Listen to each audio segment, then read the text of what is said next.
सुप्रभातम मेरे सभी प्यारे विद्यार्थियों।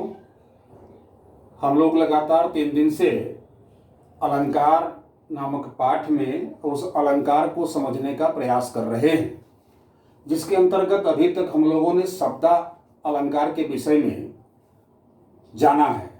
आज हम लोग शुरुआत करने वाले हैं अर्थालंकार से। ध्यान दीजिए, अर्थालंकार किसे कहते हैं? तो जब काव्य में अर्थ के माध्यम से सौंदर्य में वृद्धि होती है अथवा चमत्कार उत्पन्न होता है, तब वहां होता है अर्थालंकार। शब्दालंकार में क्या था? शब्द के कारण काव्य की पंक्तियों में उत्पन्न चमत्कार। लेकिन अर्थालंकार में क्या होगा कि कोई काव्य की पंक्ति होगी, जो उसका अर्थ निकलेगा, उसी अर्थ में सौंदर्य दिखाई देगा या चमत्कार दिखाई देगा, तभी उसे हम कहेंगे अर्थालंकार। इसके निम्नलिखित भेद है। देखिएगा, उपमा पहला है, रूपक, उत्प्रेक्षा, अतिशयोक्ति, मानवीकरण। ये वे भेद हैं जिन्हें आपको पढ़ने हैं। वैसे तो अर्थालंकार के लिए समय समय पर किसी ने कहा कि इसके 35 भेद हैं, किसी विद्वान ने कहा कि इसके 101 भेद हैं, डॉक्टर कामता प्रसाद गुरु ने कहा कि इसके 135 भेद हैं। तो जब इतने भेदों की बात आती है तो एक बारगी लोग भयभीत हो जाते हैं कि अब अलंकार के इतने भेदों को पढ़ना मुमकिन है क्या? तो उतने भेदों के विषय में आपको जानने की आवश्यकता नहीं है। जैसे जैसे आप बड़ी से बड़ी कक्षाओं में जाइएगा, जब इस पाठ के अंतर्गत आइएगा, इसको शोध का विषय बनाइएगा, तब तमाम उन सारे भेदों को आपको पढ़ने की आवश्यकता होगी, जानने की आवश्यकता होगी, और तत्पश्चात अपनी बात रखने की स्वतंत्रता प्राप्त होगी। आपके पाठ्यक्रम में जिन भेदों को आपको जानना है वो है, पहला उपमा अलंकार, दूसरा रूपक अलंकार, तीसरा उत्प्रेक्षा अलंकार, चौथा अतिशयोक्ति अलंकार और पांचवा है मानवीकरण अलंकार। सही मायने में अगर हम लोग देखें तो ये जो मुख्य भेद हैं, इन भेदों की जानकारी प्राप्त हो जाने के बाद अन्य भेदों की जानकारी को प्राप्त करने में बड़ी सहायता मिलती है। और इसीलिए पाठ्यक्रम में बहुत सोच समझ करके, ताकि आपका ज्ञानार्जन अलंकार को लेकर के कम न हो, कमतर न हो, इसी दृष्टिकोण से इन 5 भेदों को आपके पाठ्यक्रम में लाकर आपको जानना और समझना है। अब एक एक भेदों की चर्चा हम लोग शुरू करते हैं, जिसमें पहला अर्थालंकार का भेद है उपमा अलंकार। अति महत्वपूर्ण, ढेर सारे प्रश्न इस अलंकार से पूछे जाते हैं। अभी है क्या उपमा अलंकार? कि जब किसी व्यक्ति या वस्तु की तुलना अत्यंत समानता के कारण किसी अन्य व्यक्ति या वस्तु से की जाती है, तब वहां होता है उपमा अलंकार। कोई व्यक्ति या कोई वस्तु, उसकी तुलना की जाती किससे? किसी प्रसिद्ध व्यक्ति या वस्तु से, कि जो आपका जिस व्यक्ति या जिस वस्तु की आप तुलना कर रहे हैं, उसके अंदर और जिससे तुलना की जा रही है उसके अंदर अगर समानता है, तो उसी समानता के आधार पर ही तुलना की जा सकती है और होती है। जैसे आप ध्यान से देखिए कि सीता का मुख चंद्रमा के समान सुंदर है। ये पंक्ति आ गई। जब पंक्ति आ गई और पूछा गया कि भाई इसमें कौन सा अलंकार है, तो उत्तर क्या होगा? उपमा अलंकार है। कैसे? तो उपमा अलंकार को जानने के लिए आवश्यक है कि उपमा अलंकार के वास्तव में जो 4 अंग होते हैं, उनके विषय में अगर जान लिया जाए, तो उपमा अलंकार के विषय में जान लेना बहुत ही सरल और आसान हो जाता है। अब इसके चार जो अंग हैं वो कौन कौन से हैं?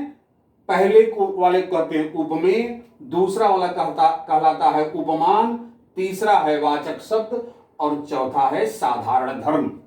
ये क्या है? उपमेय, उपमान, वाचक शब्द और साधारण धर्म।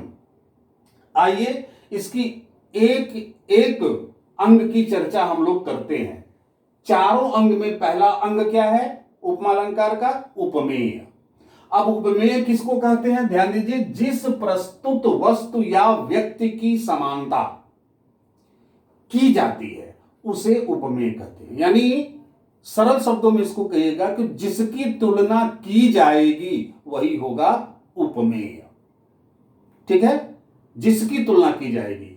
जैसे सीता का मुख। अब आपको हमेशा इस एक उदाहरण पर ध्यान रखना है कि ये उदाहरण आया है उपमा अलंकार के लिए, तो इसमें जो उसके आवश्यक अंग हैं, जो चार हैं, वो कहां कहां हैं, किस रूप में हैं। तो ध्यान दीजिए, सीता का मुख, इस वाक्य में, इस काव्य के वाक्य वाले में क्या है कि सीता के मुख की ही तुलना की जा रही है। कहता है जिस प्रस्तुत, यहां प्रस्तुत कौन है? सीता, और इन्हीं के मुख की तुलना की जा रही है, इसलिए सीता का मुख हो जाएगा उपमेय। ठीक है, तुलना किसकी की जा रही है? सीता के मुख की। तो सीता का मुख क्या कहलाएगा? उपमेय। तब इस पंक्ति में उपमान क्या होगा, इसको देखिए। उपमान किसको कहते हैं वो जान लीजिए कि उपमेय की तुलना जिस अप्रस्तुत वस्तु या व्यक्ति, अप्रस्तुत का मतलब जो उस समय सामने ना हो मगर प्रसिद्ध हो। ध्यान दीजिएगा इसी बात पर कि उपमेय की तुलना जिस अप्रस्तुत वस्तु या व्यक्ति से की जाती है उसे उपमान कहते हैं। जैसे चंद्रमा। अब मान लो दिन का समय है, उस समय कहा जाए सीता का मुख चंद्रमा के समान सुंदर है, तो चंद्रमा तो उसमें प्रस्तुत रूप में है नहीं, अप्रस्तुत रूप में है, मगर चूंकि चंद्रमा सुंदरता के लिए क्या है? प्रसिद्ध है, इसलिए चंद्रमा जो इस पंक्ति में है वही हो जाएगा क्या? उपमान। इसी चंद्रमा से सीता के मुख की तुलना की जा रही है, इसलिए चंद्रमा क्या हो जाएगा? उपमान। अब इसका तीसरा जो अंग है वो है वाचक शब्द।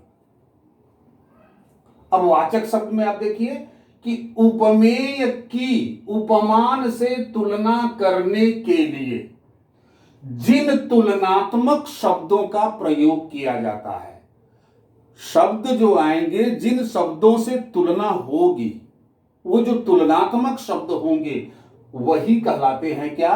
वाचक शब्द। ठीक है, वही कहलाएंगे वाचक शब्द।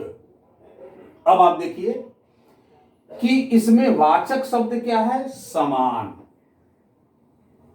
ये समान जो है इसी शब्द से, यही शब्द है जो तुलनात्मक है, तुलना करें चंद्रमा के समान, तब ये समान कहा जाएगा वाचक शब्द। और इसका चौथा और अंतिम अंग है उपमा अलंकार का, वो है साधारण धर्म। वो है साधारण धर्म, अर्थात उपमेय और उपमान की समानता जिस शब्द से बताई जाती है उसे साधारण धर्म कहते हैं। जैसे सुंदर। अब देखिए, ये हो गया सुंदर, चंद्रमा भी सुंदर और सीता का मुख भी सुंदर। दोनों को, यानी सीता का मुख भी सुंदर है ये, और चंद्रमा भी सुंदर है। यही सुंदरता दोनों माने उपमेय और उपमान की क्या है? समानता है। इसीलिए तो कहा जा रहा है कि जब किसी व्यक्ति या वस्तु की तुलना अत्यंत समानता के कारण, यहां देखिए अत्यंत समानता के कारण, तो सीता का मुख भी सुंदर है और चंद्रमा भी सुंदर है, समानता है, और उसी कारण क्या होता है, किसी अन्य व्यक्ति या वस्तु से तुलना की जाती है, वही उपमा अलंकार होता है। यानी इसके 4 अंग। पहला उपमेय, जिसकी तुलना की जाती है वो उपमेय। दूसरा है उपमान, जिससे तुलना की जाती है वो उपमान। और तीसरा है वाचक शब्द, वह तुलनात्मक शब्द जिससे तुलना की जाती है वो कहा जाएगा वाचक शब्द। और अंत में है साधारण धर्म। उपमेय और उपमान की जो समानता जिस शब्द से बताई जाएगी वही शब्द होगा साधारण धर्म। ये चारों अंग को जानना इसलिए आवश्यक है कि जब भी उपमा अलंकार के विषय में आप जाएंगे, उसको जानेंगे, तो तुरंत आपके इस मस्तिष्क में सूचना मिलती जाएगी कि वास्तव में दिया गया उदाहरण क्या है, उपमा अलंकार का उदाहरण है। जैसे एक उदाहरण आज आपके सामने हम लाते हैं, क्या है, जैसे मान लिया जाए एक उदाहरण आया कि पीपर पात सरिस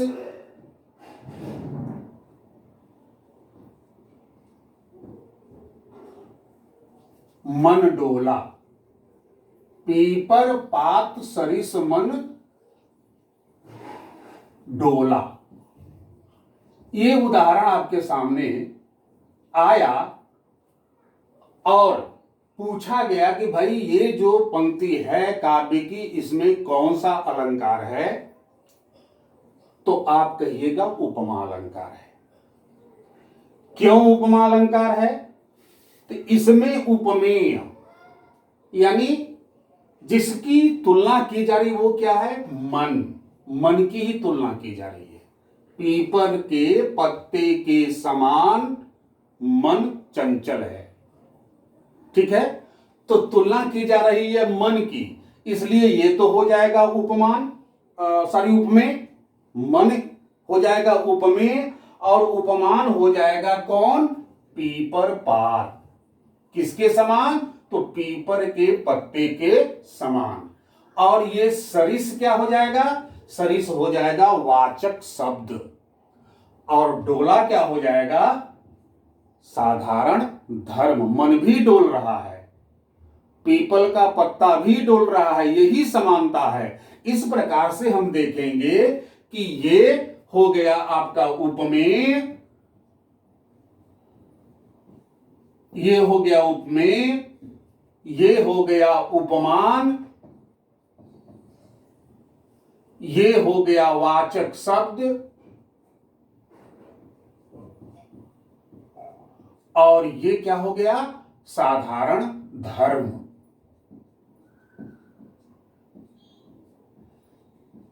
इस प्रकार से दिया गया उदाहरण हो जाएगा उपमा अलंकार का उदाहरण। इस उदाहरण के अतिरिक्त और भी उदाहरण हम लेकर के आपको आएंगे और उस उदाहरण, एक एक उदाहरण पर हम चर्चा करेंगे, मगर वह चर्चा आज नहीं कल के वीडियो में हम करेंगे, क्योंकि वहां हम लोगों को उपमा से संबंधित कुछ और भी जानकारी हासिल करनी है और सारी जानकारी के साथ कल के वीडियो में हम उपस्थित होंगे। आज के लिए धन्यवाद।